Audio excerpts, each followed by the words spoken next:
You all have something in common. Whatever your age, occupation, ethnicity, or gender, whatever your background, you are now heroes. Hi everyone, I'm Dom Griffin, I'm a film critic and you're watching the Armchair Auteur. This is an ongoing video series I do where we talk about new movies, old movies, screenplay analysis, television series reviews, that sort of thing. So if you like movies and you like movie adjacent popular culture and you like to see somebody pick those things apart, you should consider subscribing. Today, I'm reviewing a movie called The Tomorrow War, which is the new Amazon Prime exclusive streaming flick starring Chris Pratt from director Chris McKay, who gave us the Lego Batman movie, and I don't really know how to talk to you about it. When the film begins, it has a distinctly video game vibe, with Pratt's protagonist dropped from a CGI hellscape into some action. I thought maybe this was to purposely telegraph some kind of commentary on the gamification of modern combat or something like that, but no. This movie has other stuff up its sleeve. A lot of stuff. Too much stuff. The basic premise is pretty simple. In the future, there is a war against some indiscriminate alien baddie so bad it decimates most of Earth's human population. So, the only way to save the future is to go back to the past and pilfer bodies for the slaughter from the present day. It's an idea so big and so dumb that you almost have to respect it. We need you to fight beside us if we stand a chance at winning this war. This is a joke. Pratt plays a veteran with a wife, played by Betty Gilpin, and a young daughter, and he just wants to find a good-paying job in the private sector and give them the life he feels they deserve.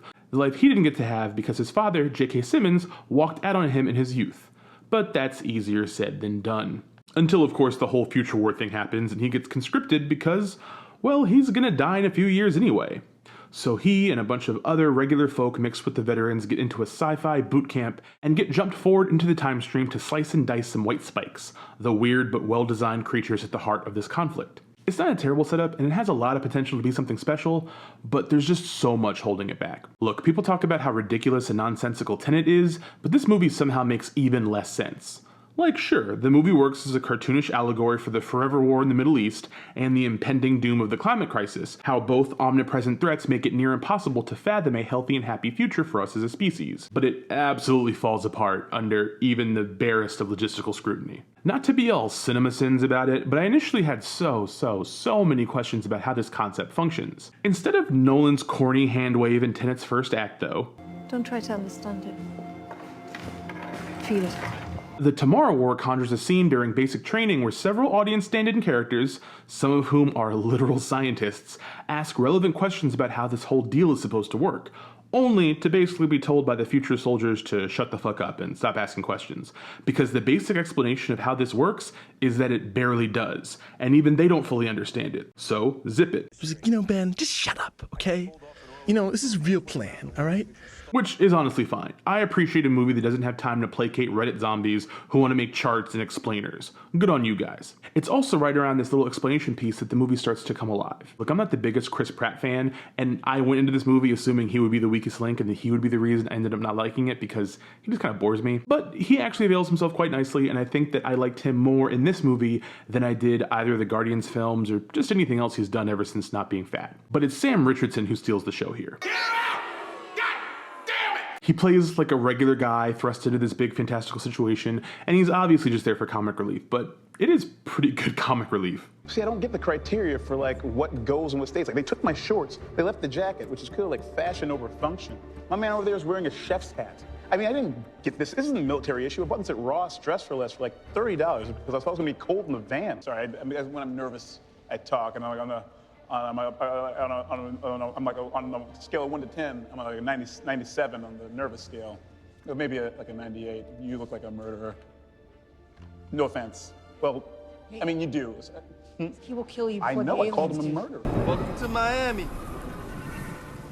I'm just glad Will Smith isn't alive to see this. And if this was a tighter, sharper movie that stuck with this sort of proto-Men in Black comedic vibe, I'd honestly be all about it. But The Tomorrow War, at 2 hours and 14 minutes, just tries to do way too many things. Some of those things are great, like giving J.K. Simmons time to show off how jacked he is, and giving him weird dialogue that sounds like he improvised it himself. Metrosexual scruffle you got there. I mean, grow a beard or don't. I wish you wouldn't drink while you do this.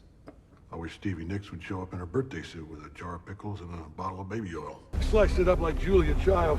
But even when the individual performances are good and specific moments play, Long story. Are you ex-military?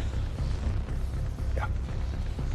Kind of a short story, I guess. like some of the wild Jim Cameron Aliens vibes, to some of the broader, weirdly pretty stuff they managed to squeeze in. But it never settles on a through line that can be a solid foundation for this genre noodling. There's some big Interstellar vibes with what feels like the central relationship as Pratt's character finds out the woman he's working for in the future, played by Yvonne Strahovski, is his daughter all grown up. It gives the movie its heart, and it works way better than I expected from a movie this messy. But after a really devastating revelation between them is revealed, and Pratt's character has to reckon with a whole host of generational trauma coming to the fore, the movie kinda peaks early, and then somehow continues for almost another hour, and it feels like a completely different movie. One that's not even really worth me actually getting into explanation-wise. It sort of works, but it takes so long to get to its conclusion that I just kept zoning out during the flick.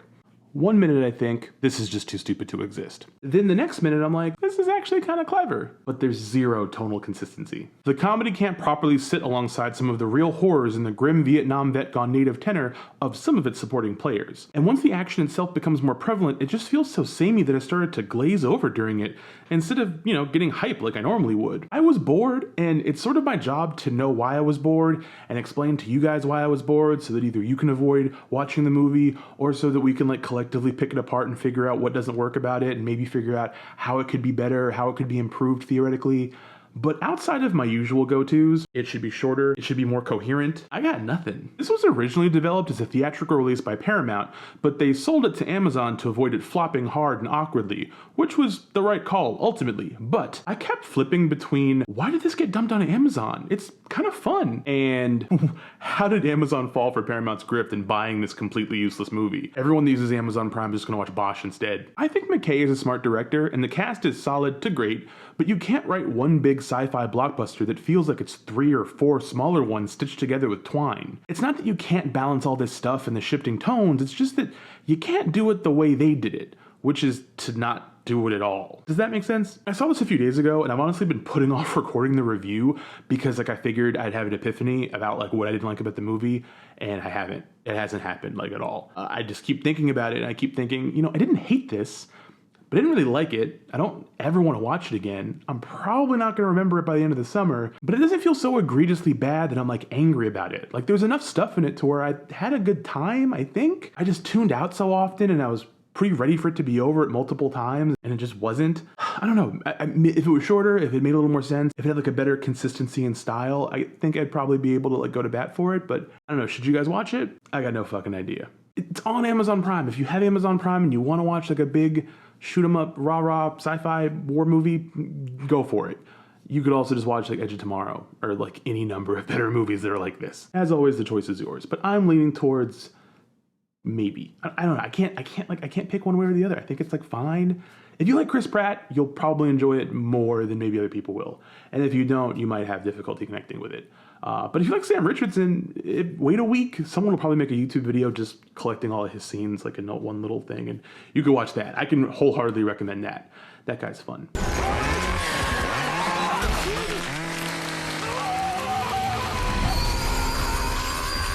So those are my thoughts on the Tomorrow War, such as they are. If you guys like this video, please give it a thumbs up. If you have not subscribed, please subscribe. Hit the little bell icon. You'll get notifications when I put out new videos, which is often, and you'll be the first to see my thoughts on new things. And hopefully those thoughts in the future will be more coherent than this was.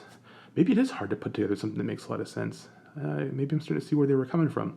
And if you have any thoughts about the movie or Chris Pratt or sci-fi or whatever, talk to me in the comments below. I love talking to you guys. It's one of my favorite pastimes. So thank you again for watching. I hope you're all staying safe, being good to yourselves and each other. I will see you in the next video. Bye.